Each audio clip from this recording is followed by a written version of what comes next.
People are cooking more and more. And why is that? It's because people actually love the process of the creativity behind it, of the expression behind it. People are doing it for a very personal reason. We can give you technique and how-tos as opposed to step-by-step recipes with these chefs who have gone to culinary school, who have done all this technique work for you. Then it'll be really powerful of an experience for the home consumer. Repeat customers are the heart and soul of just about every business.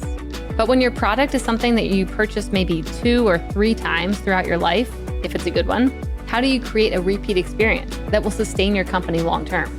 That was one of the questions that Chip Malt had to answer when he co-founded Made In Cookware, a digitally native kitchenware company that launched in 2017 and is disrupting this $17 billion cookware industry. And the solution he came up with, or solutions I should say, are pretty good ones. 1, produce the highest quality products possible. 2, have a deep understanding of the industry that you're entering into. 3, deliver an all-around great experience that goes way beyond your products. And 4, keep scaling to bring more must-haves to market. This episode was such a fun one because we dove into the history of the cookware industry and went into the long-term partnerships they've set up in France. I mean, their knives are made from the great-great-great-granddaughter of a French knife maker who invented the modern chef knife in the middle of central France. I mean, how cool is that? I even asked him a bit about his best cooking tip that has now changed my life and the secret recipe that goes into all their cookware ingredients. So if you want to find out the secrets and all the juicy tips, tune into this episode. Enjoy. Before we dive into the episode, I want to let you in on a little secret. Did you know that Mission has the #1 e-commerce newsletter? It's amazing. It has really good news and insights and case studies that you will not find anywhere else. So go subscribe. mission.org/upnextincommerce. All right, on to the show. Really quick, I want to say thank you to our awesome sponsor, Salesforce Commerce Cloud. And I'm going to allow them to give you the inside scoop into some of the findings from their most recent State of Commerce report. Hi, this is John from Salesforce. Did you know that companies of all sizes and industries power their digital customer journeys with Commerce Cloud? Salesforce Commerce Cloud delivers B2B and B2C commerce, as well as order management around the globe. And with Commerce Cloud, you can engage with your customers anywhere and personalize interactions everywhere. Scale and innovate with ease and drive some serious growth for your business. And speaking of innovation, we recently surveyed nearly 1,400 commerce leaders and analyzed the consumer shopping and business buying behavior of more than 1 billion customers worldwide. And we uncovered emerging trends that will influence how companies can be successful and stay ahead in this ever-evolving landscape. To check out the trends we discovered, go to sfdc.co/commerce insights. That's sfdc.co/commerce insights, one word.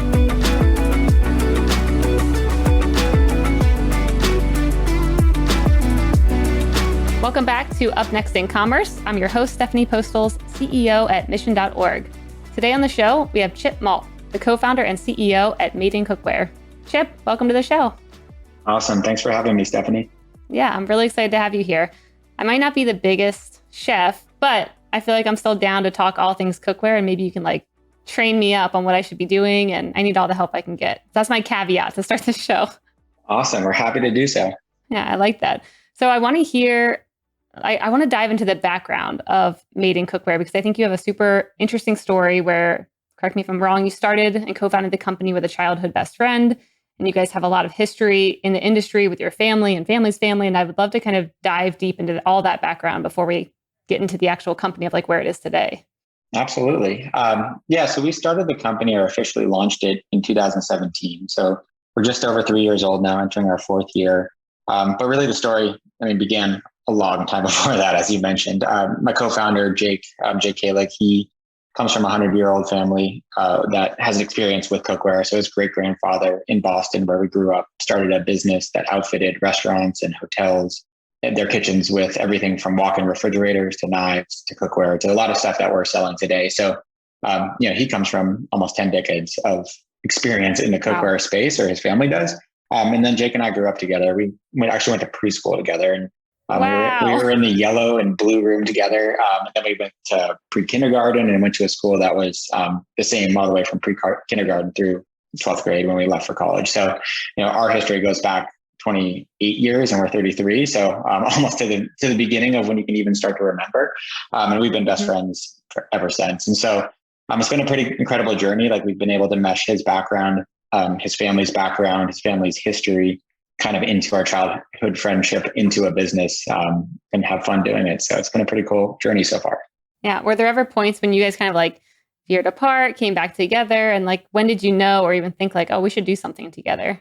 Yeah, I mean, to be honest, and it's nice that he's not on this podcast because he can't defend himself, but I don't think growing up I would ever start a business with him. I know too much about you. Studious one. Yeah, exactly. I was more of the studious one. I would say he would copy off me in high school if we had to simplify it. And I also thought I would never be kind of in this space, in the cookware space as well. That's his background. And it's been really cool. I mean, to be honest, like the startup world and starting a business, as I feel like the public only gets to see the glamour side of things. It's a lot of hard work. It's a lot of ups and downs for just as many amazing days and successful days you have. You have a really tough day as well. And so going through that with someone you're close with at the end of the day, you can just have a beer and de-stress is a pretty incredible experience. Yeah.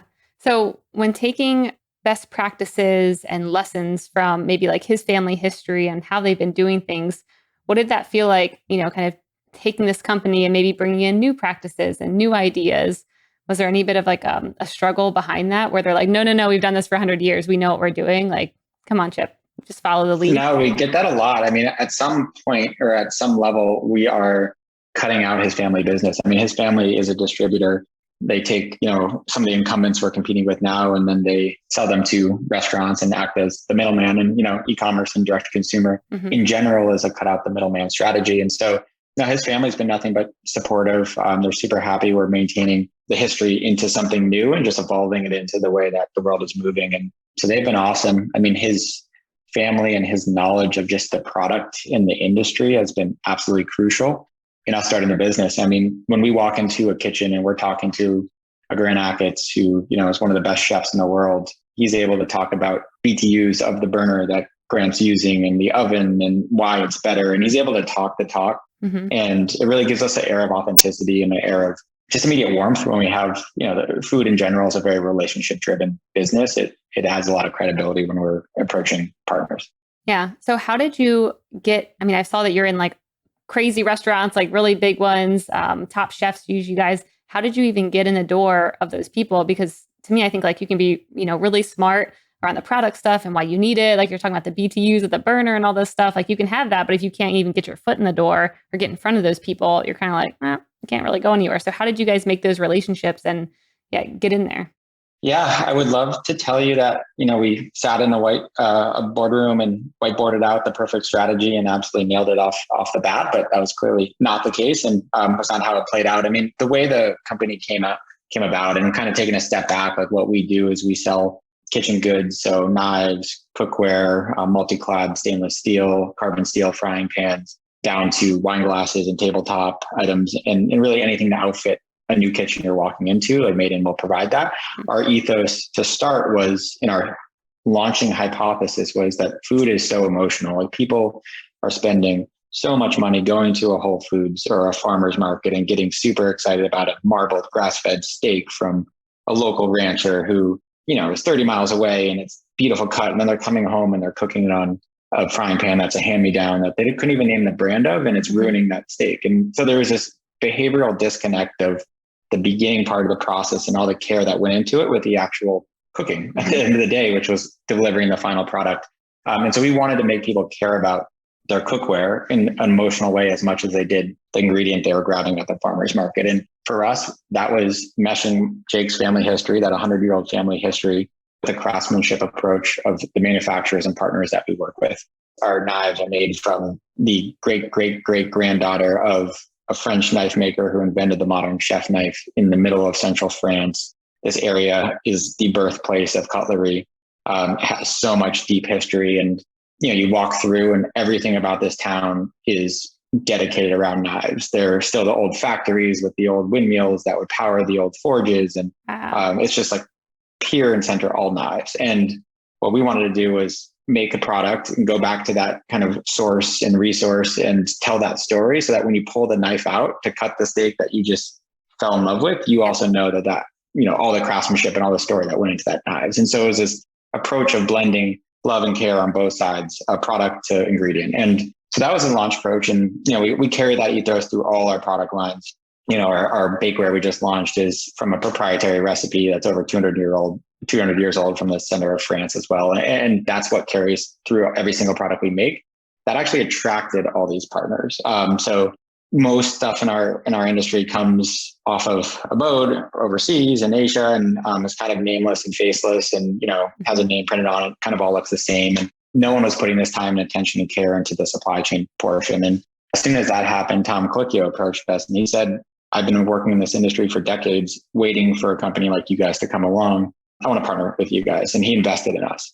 And from there, it was a snowball effect. I mean, Tom is just an incredible human being. Everyone respects him. He was able to kind of be the first stamp of approval, along with our supply chain story being the second stamp, that started to attract a lot of amazing chefs from around the world to be part of our brand. And I'd say the last point on that, these aren't traditional influencer or endorsement deals. And so every chef we work with, they're authentic customers of ours. They're buying for their restaurants. It's not a pay to play deal. Mm-hmm. This is like a real authentic relationship. That's awesome. Yeah, that's a theme I always hear. And I think even for our company as well, like that first customer is like the stamp of approval. Like once you get the one big whale, then you can just be like, well, look, so-and-so is using it, and you get in front of their network. And once you get that first one, I think everything gets easier. How did Tom hear about you? Were you guys doing some marketing tactics to get in front of him? No, through the grapevine. We were approached Danny Meyer's fund as an investment proposal, and we were too small. It was too early for them. I mean, they write $20, $30 million checks for growth stage businesses, and we hadn't even launched really yet. And so, he introduced us. He's like, "Would you like to meet our friend Tom Colicchio? He writes angel checks, and would that be okay to make the intro?" And obviously, we were trying to play it cool. We were like, "Yeah, I think we'd be okay with that." But obviously, we were ecstatic and super excited. And we emailed Tom and didn't hear back from him for months, and we're like, all right, that clearly is not going to happen. And all of a sudden we got an email from him 2 months later out of the blue that was just, "Hey guys, landed back from filming Top Chef for 2 months. Like, so sorry for the delay. Can you meet in New York tomorrow?" And I don't know if he thought we were in New York as well, but obviously we were in Austin, Texas, and we were like, sure, and booked an immediate flight and more or less had a handshake deal to partner with him and get an investment from him that day. He was just a super awesome guy, super genuine, and believed in what we were doing, most importantly. That's amazing. So what did that initial startup look like? Like, you have an infusion of cash. Like, what were your next steps? Was it already mapped out, or now you're like, whoa, this is like really getting us to that next level. We need to kind of change how we were thinking about it. I'd come from the apparel space, which I was working at a company called Grown, helping them with digital marketing. And if you were saying, "Hey, Chip, I need to go buy some stuff right now," I don't even know where to start, is generally the refrain we hear. And that was different from the apparel space. Our product is a performance-based product. It will fundamentally make the food you cook better tasting, but how to deliver that in a way that makes sense to the normal consumer, and it's not too chefy, especially when we have all the chefs behind us. That was a huge learning process. Yeah, someone once gave me a really big cast iron skillet. And I remember being like, "Thank you so much. Like, what do I do with this? How do I clean it?" And she's like telling me like, do salt and this. And I'm like, oh my gosh, like, can I cook my egg in here? And I tried a couple of times and it just was burning. I'm like, okay, education is key around stuff like that. The one thing I was reading that I thought was really interesting too was your post-purchase engagement of basically using that as a training funnel, because you were maybe having people come in and complaining because they didn't really know how to use the cookware. And so you use that as a channel to start training them right after they purchased, and maybe we're checking in on like the shipping and trying to see where their product was, that instead you would guide them to the website to train them. And I'd love to kind of hear how you thought about that, and do you still do that today?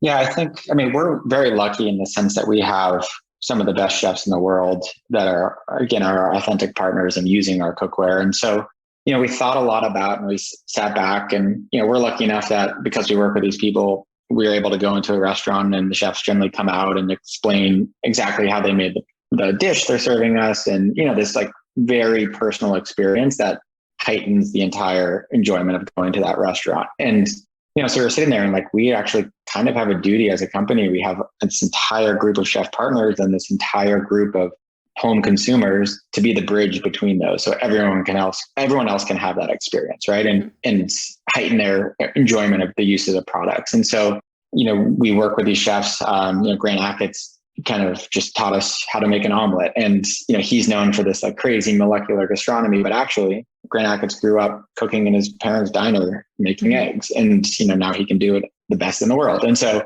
we talk a lot about what can Made In do that no one else can. And we have this two-sided relationship that no one else does.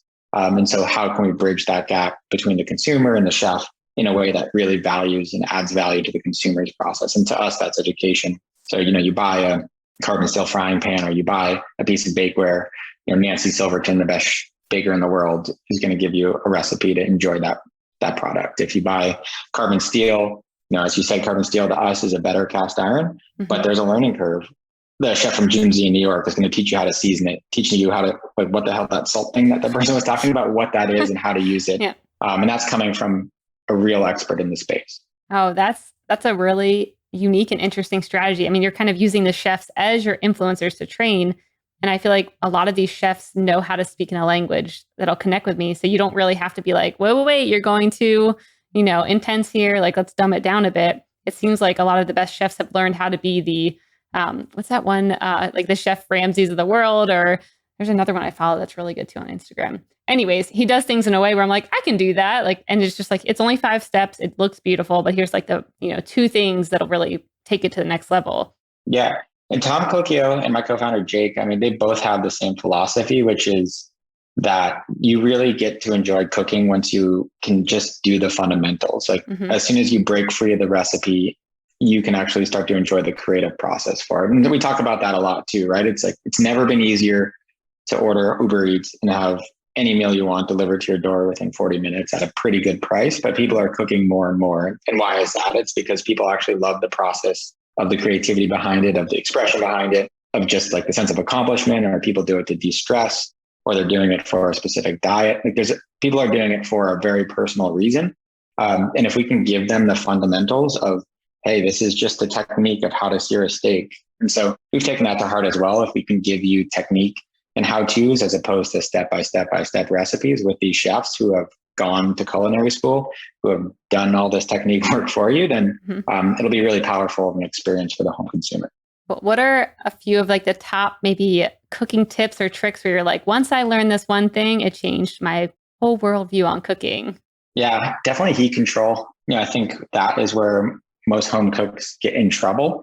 You talked a lot about just like burning your eggs. It's not a hard concept, but there's everything flying around the internet of you need high heat to sear, and that's just not true. And low and slow is the best way to cook, et cetera. Like it really becomes down to your personal preference and style. You can sear a steak on low heat if you just do it correctly, right? And give it its proper time, and you can still have the exact reaction you want. Tom Colicchio is a low and slow guy, and Grant Achatz, tends to cook on higher heat. Like, everyone is doing it in their own way. For me, and even in my personal journey, like understanding heat control and learning it correctly was the biggest unlock, because that applies to the most amount of dishes that you cook. I think a good example of that is, Tom Colicchio talks a lot about listening to your meal. And so, you have a pan and you heat it up, no oil, because most people heat it with oil and burn the oil on and have a lot of dishes to do. So you put a stainless clad piece of cookware on the burner, heat it up to temperature, dump in cold oil, let that heat up quickly, and then put on a cold steak. Like, what is that cold steak going to do? It's going to drop the temperature in the pan. And so at that point, you need to add more heat into the pan to get that sear. But once everything gets up to rise, like if you leave that high heat on, it's going to overcook everything and burn that oil again. So then lowering it down, everything on that is done to just like paying attention to heat control. Is there any pushback that you guys have felt? I mean, you're in an industry that to me kind of feels like an older one where people are like, oh, I've always used like nonstick and it's fine. Now it does feel like things are changing where, people are like, these pans are toxic. There's, they're not the best for the environment. There's a lot of things that you should think about. What kind of education around just using the products, but like, what else are you encountering right now when you're, trying to push into this industry? Yeah. I mean, people do have a preference towards nonstick. It's the biggest objective business market to attack. And I think that's why you get the most amount of entrance into the nonstick space. It's also the most just like wild west of marketing as well, which we try and stay out of. The big push right now is quote unquote ceramic. It's not actually ceramic. It's a sol gel coating that looks like ceramic. And so, the green pans of the world a decade ago dubbed it ceramic because it sounded nicer and sounded more premium. but really it's a sole gel. And so it created this like decade-long fearmonger marketing tactic that a lot of companies have latched onto over the decades. And now Green Pan's actually in a class action lawsuit about all their face claims. And so, wow, I used to have a Green Pan and I threw it away because I'm like, I don't think this is good to cook on. and the problem with those two is, I mean, Soul Gel and quote unquote ceramic, which is how the normal person listening to this would hear it as, it by definition, every time it's called a self-sacrificing surface. Every time you use it, it removes some surface. And so it lasts for, it scores 4 out of 10 on a durability score. And like just in terms of like business, we're making performance-based tools. We're not making a marketing gimmick company. And our kind of like gold standard is, would this hold up in a commercial kitchen? And would Grant Achatz or Tom Colicchio or Mashama Bailey, like, would they want to use this piece of cookware in their restaurant? And you will never see a ceramic pan, a green pan in a kitchen, because that would last 1 week in a commercial kitchen. Yeah. So then they're making all these claims about, better for you, better for the environment. If that thing's ending up in a landfill a week later, 2 weeks later, a month later, whatever it is, it's up to you to determine if that's actually better for the environment. Yeah, exactly. And so we're not like in that game. We don't play in that game. We're here to make great tools that the best chefs in the world and the best home cooks and people who love to cook can use. Yeah. So what kind of marketing are you guys finding most effective right now? When, like you said, a lot of the other cookware brands are maybe using the fear mongering and just making claims that maybe aren't always most accurate. Like, what are you guys finding success in? Yeah. So we love to tell the manufacturing story and the craftsmanship story. So just talking a lot about bakeware right now, because we just launched it on April 8th. And, we went out to the factory in France and watched it goes through 50 people's hands who touch and inspect this and have been doing it for 30 or 40 years. And it's such a beautiful process. And it's pouring this clay and porcelain that, is proprietary to them. And, I think there's one person who actually only knows the recipe. And, we're sitting there being like, this seems like a single point of failure as a business owner. Like, you should make sure this person tell your kid, write it down. Or something. Like put it on Google Drive with a password protector or something. I don't know. But I mean, it's such a intimate, unique process, and our customers love to see that. And the customer that appreciates that is our customer. And, these beautiful, like everything we make in the bakeware space is hand painted. And so we have these white porcelain with blue rims and red rims, and, every single piece is literally hand painted by a brush. And so we want, there's so much that's just so different than, a lot of our competitors and what they do, where, the coolness comes from applying some coating that's, powder blue or something like that. It's just totally different. And so we want to express that. And for us on the marketing side, like showing that is really beneficial, because one, it, is all the work we're doing, like scaling and working with these artisans and craftsmen is tough. It's tough business, but also, really rewarding, and our customers see how much care and attention and time goes into each one of their pieces. Yeah, that's great. When I think about it, it feels very exclusive. Like you have direct access to the person doing this and know the recipe. Like, how do you kind of put a moat around that? So maybe other brands can't just come in and be like, oh, we know this one style of copper cookware, which is beautiful. I was looking at that. I'm like, oh, that would match my one Moscow Mule I have mug. But like, how do you kind of put a moat around it to make sure the other brands don't just come in and steal your one single person who has the recipe? Yeah. This goes back to Jake's family history and being so authentic in the space. I mean, he was working with a lot of people who are friends of friends who connected us to the right people. And really the only reason why we got a foot in the door was because of being in the space for 100 years. And, most of all of our competitors do not have any family history or any reason to be in it other than seeing a white space in a market to go attack kind of thing. And so we don't talk too much about moats. Like, to be honest, like we have a very familiar relationship with all of our manufacturers, craftsmanship partners and everything. Go out, spend multiple weeks. Our knife manufacturer told us she loved us and felt like we were her children and kids and sons at the end of it. So like, these are real relationships, and it's less about, hey, can we sign an exclusive for 10 years to lock out competitors, and more, how can we treat them like family? How can they treat us like family? And so they wouldn't want to do exactly what you're talking about. How do you go about doing that? Like, how do you, instill that trust and relationship? And other than just being a nice, friendly person, which obviously you are, like, what else do you do so they really kind of feel that relationship? And you're like, yep, I'm not even worried about it because we got that. Yeah. some of them have invested in us. Some of them have, like, we have a mantra of hospitality first, and that goes towards everything from treating every customer who walks through our door, whether they spent or walks through our website door. Whether they spent $19 or $900, like we are a 3 Michelin star restaurant. So what can we do to make you feel better, to enjoy the experience better, to, if you're having a problem, fix it. You need like all that stuff. And that extends from suppliers, vendors, and manufacturing partners as well. So what does that mean? I mean, it's treating them fairly on terms, it's treating them fairly on our business growth and practices, and being an open book for them and sharing information, and in negotiations, dealing with them in a friendly manner. For us, that is the name of the game, because it takes us out of let's solve for the 6-month term and I'll be around for 2 decades, 3 decades, forever. We need to make sure that we're treating people correctly. Yeah, I love that. So when thinking about your customer, like you said, they can come in and buy, a $1,200 cookware set, and it's going to last a long time. I mean, it's not something where it's like, you'll be back in a month, I'll see you when you need, a replacement. How do you think about garnering that, passionate customer base where it's like you have a good like LTV on them? You're like, they're going to be around for 10 years, because I've seen that you also are able to get wait lists of like 10,000 plus people who sign up for new products that you're launching. So I want to kind of hear how you think about that and keep your customer engaged, even if the, life cycle of when they need a new product might be a long time from when they buy their first one. Yeah.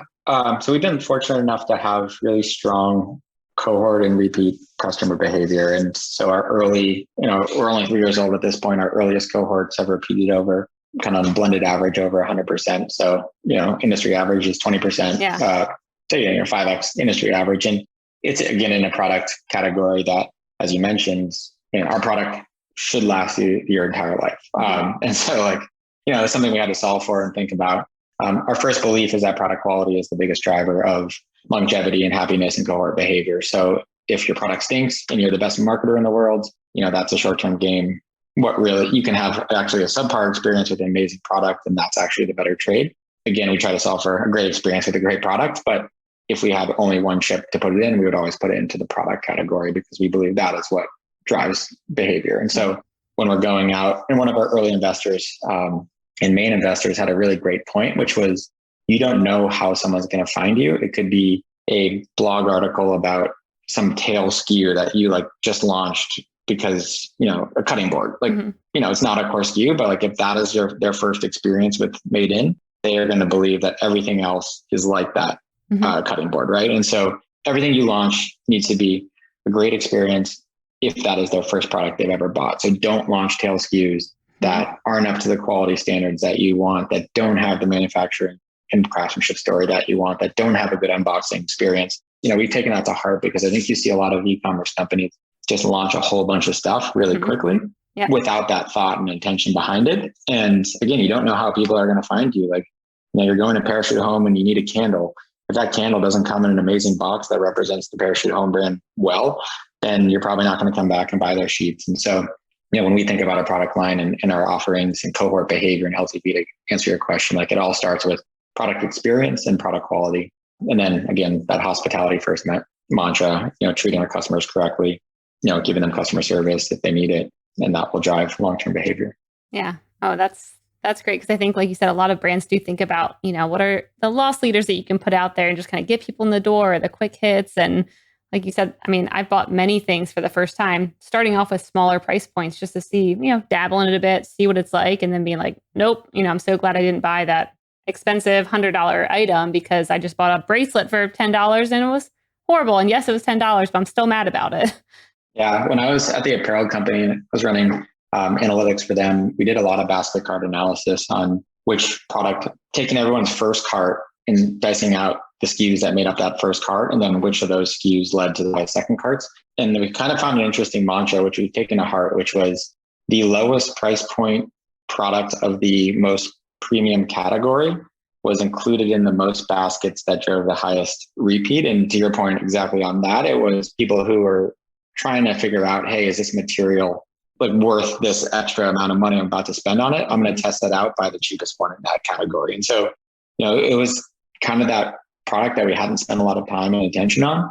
And all of a sudden we were like, wow, this actually is the most important product of our entire company, because it's everyone's gateway and it's showing the material, but it's not a tough price point to hit on a first basket.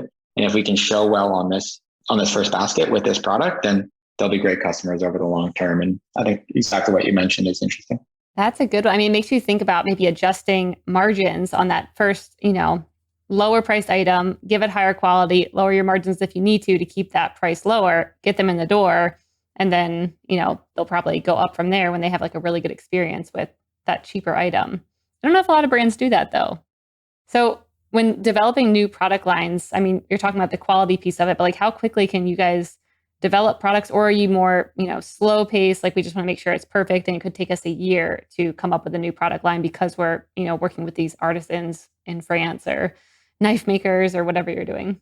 Yeah, it's been a mixture of both. I mean, we've had products that came together very quickly and kind of was a match made in heaven with the craftsmen who, we reached out to, and it just like got to market in the way we wanted very quickly. And we've had products that we had a product, cast iron product that we were trying to launch in 2019 that, got to the 1 yard line, and we'd spent a year and a half on it. And, we'd invested $50,000 of tooling and a ton of research and time and effort and all this stuff. And it just wasn't up to the quality that we felt represented the brand. And we scrapped that project at the 1 yard line. And now it's, been a 3-year project.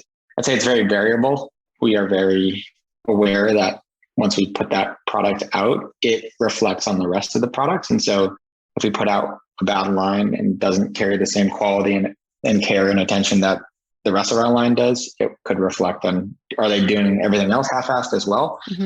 So I would say it's been a mixture. Yeah.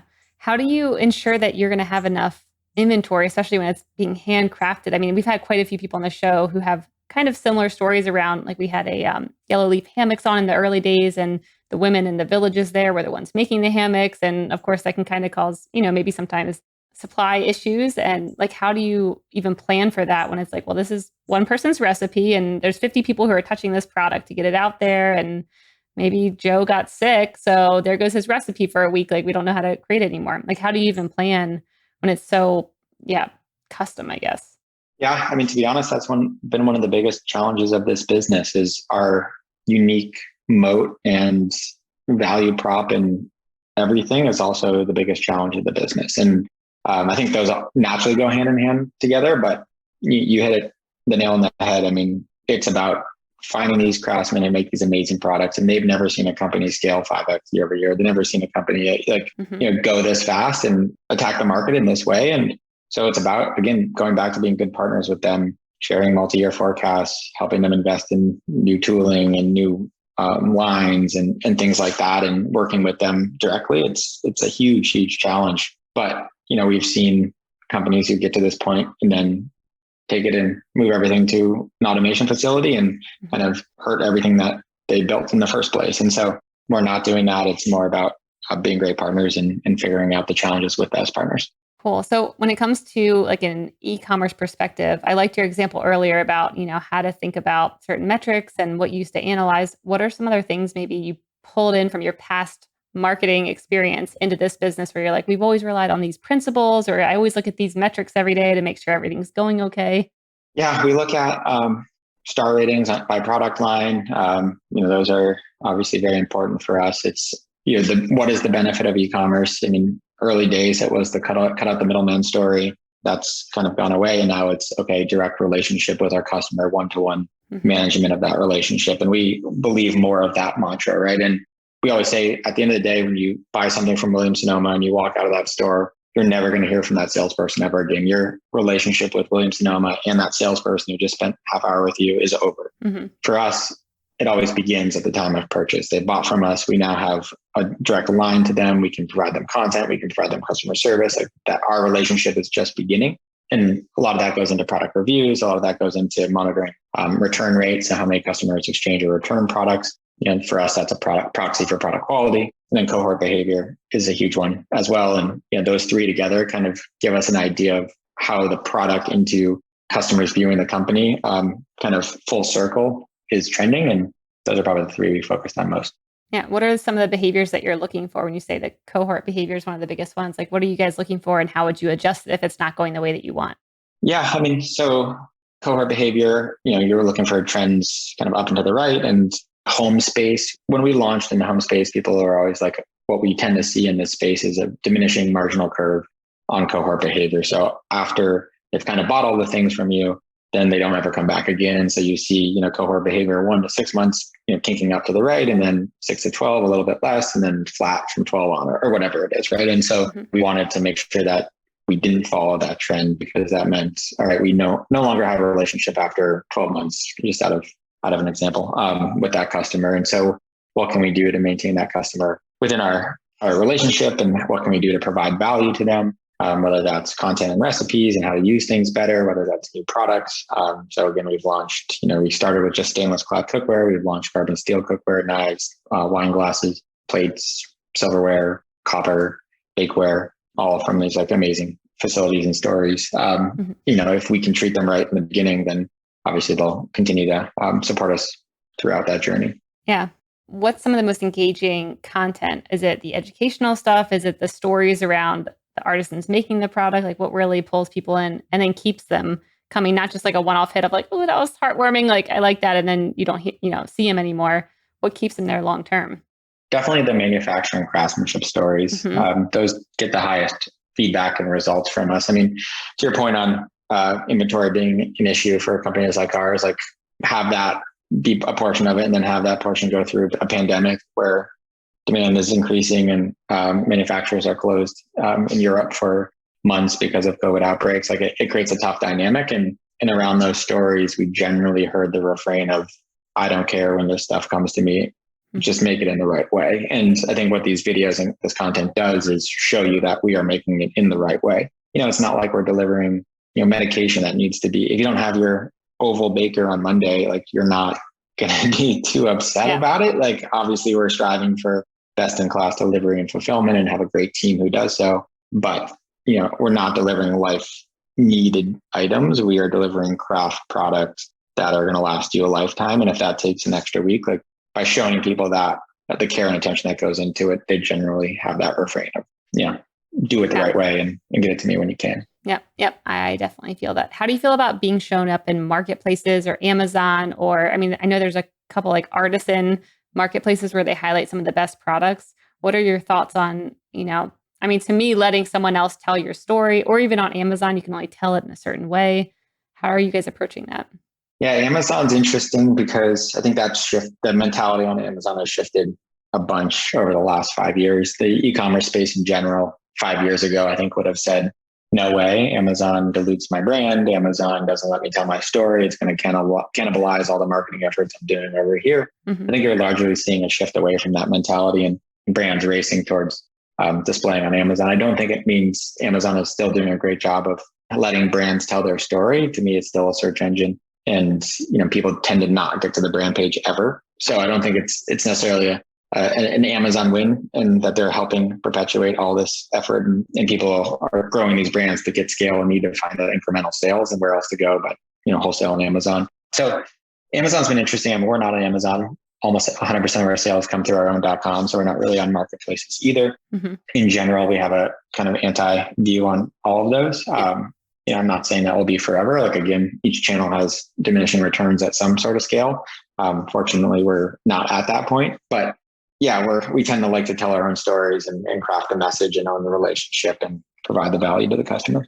So what's on the radar for you guys for the next couple of years? Where are you headed? What are you hoping to do in maybe like 1 to 2 years? Yeah, I mean, so we're at the point, and when we launched this, we wanted to quote unquote own the kitchen. I realize that's kind of an overused, cheesy phrase, and hope all the listeners didn't just roll their eyeballs. I swear. I did it. Own it, Chip. They're going to own it, everyone. Come on. Exactly. But I mean, for us, like, why? Now everything comes down to like the why. And, it's not just to sell more things. It's okay.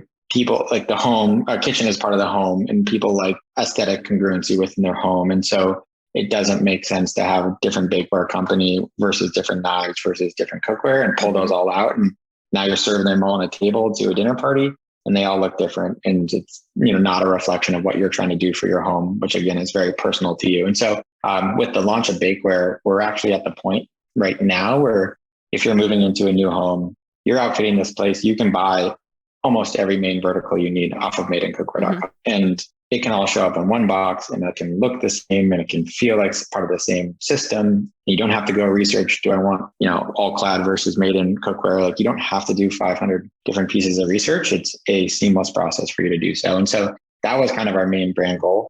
And we got there a little bit quicker than we thought we would with the launch of bakeware now. And so we're super excited about this being the first year where, you can literally pull out a butcher block and cut a knife and prep your food and then cook it on Made In and then serve it on a Made In dish and, serve it with wine and all that stuff and never touch anything but Made In, which is pretty cool. That's cool. Well, let's move over to the lightning round. The lightning round is brought to you by Salesforce Commerce Cloud. This is where I ask a question and you have a minute or less to answer. Are you ready, Chip? Yes. All right. So I'd say you're probably an adventurous guy from what I read about you. What's one thing that you would never do? One thing I would never do. Good question. As adventurous as I am, I'm not a huge water lover in terms of I do scuba dive, but I would never kite surf. No kite surfing? Oh, Yeah. Okay. But don't you fly planes? Yes. I'd rather go up than down and climb mountains. Okay. What's a crazy story from flying a plane? You're like, I almost died this one time, but here I am. Yeah, my 14th hour, so about a third of the way through the private pilot's license, we had an engine out failure. I was out right outside DC, and we were descending beneath the DCA airspace, the Reagan airspace, to stay out of it. And I was with my instructor. It's the first time in the training process that you go and land at a separate airport and come back. The first 10 to 12 hours are just all at your local home base airport doing takeoffs and landings and this and that. And so we had just crossed the Potomac. He asked me to descend below the airspace, pulled back the throttle, and the engine just quit. And he said, yeah, give it more gas. Like don't throttle back that much. And it didn't kick back in. And we declared an emergency. To make a long story short, when you declare an emergency, they give you, this is the Reagan now, they give you a dedicated person to help monitor your situation. And he told us, okay, there's an airport 2 miles to your left. Can you make it? No, we declared a Mayday situation. It had just snowed 2 feet in the DC area at that time, which was pretty rare and lucky for us. And ended up crashing in a snowbank in someone's backyard. Oh my gosh, I heard about this. I lived in DC. Did you? I heard about it. Yeah. This lady, it was probably 9 a.m. maybe. This lady came out in her robe with a coffee cup and just was so confused that there was a plane in her backyard.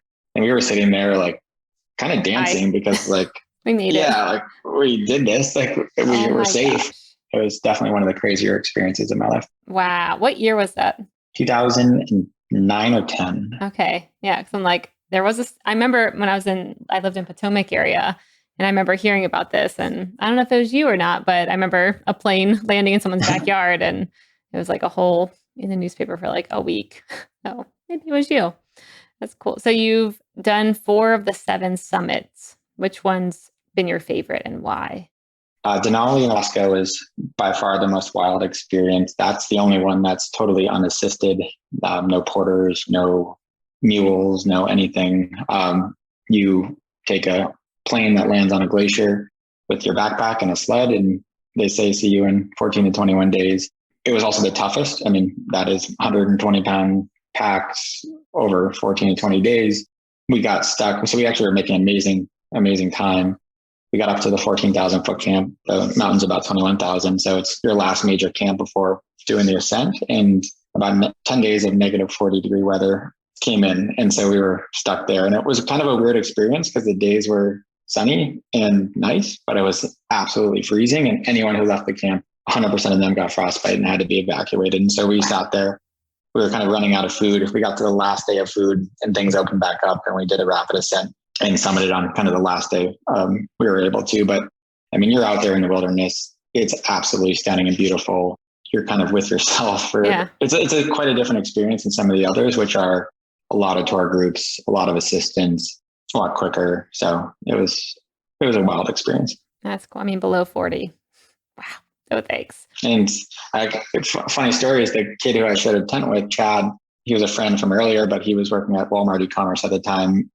We actually received our first investment via satellite phone on that climb for Made In. Wow. And he was like, what is that? And then 2 years later, he joined us as our head of logistics. So, oh, that's cool. A lot of things came from that journey. Yeah. Man, so many things all coming together. Cool. What's one thing that you don't understand that you wish you did? All this stuff that's happening with physics right now and how molecules can go through walls and how all that stuff, I don't know. It seems very cool and I wish I got it. And I've had a lot of conversations around it. Every time I feel like I'm high or something, I don't quite get it, but other people seem to get it and I wish I did. So I haven't even really heard about this, or maybe I just don't know what what this even is. So I guess I'm in that same camp of I don't understand it. And now I'm going to start looking into that. All right. And the last thing, what one thing will have the biggest impact on e-commerce in the next year? Probably the mass move to 5G. Everyone is, I would say, still in the camp of, mobile as the first touch point and then convert on desktop, or desktop conversion rates and AOV are still trouncing that of mobile. Mm-hmm. Development still is mobile second in most cases. And even though people have been pounding the table about mobile first development for the last decade, I think obviously as the more widespread 5G world gets out there, the focus on mobile maybe finally will get through to people that's the most important medium of e-commerce. Yep. Cool. Well, thanks so much for joining the show. It's been fun learning about the world of cookware and seeing where you guys are headed. That's amazing. Where can people find out more about you and Made In Cookware? Yeah, everything is sold through madeincookware.com, MADEIN cookware.com. And everything is also sold a la carte if you just need to fill around an existing group of cookware. So we're excited and we have a full team ready to help you out if you have any issues as well. Amazing. Thanks so much, Chip. Cool. Thank you for having me on.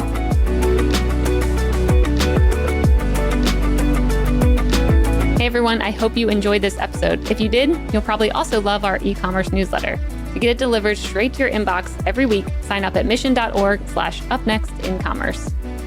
Up Next in Commerce is brought to you by Salesforce Commerce Cloud and created by the team at mission.org. Subscribe now at Apple Podcasts or wherever you listen to podcasts.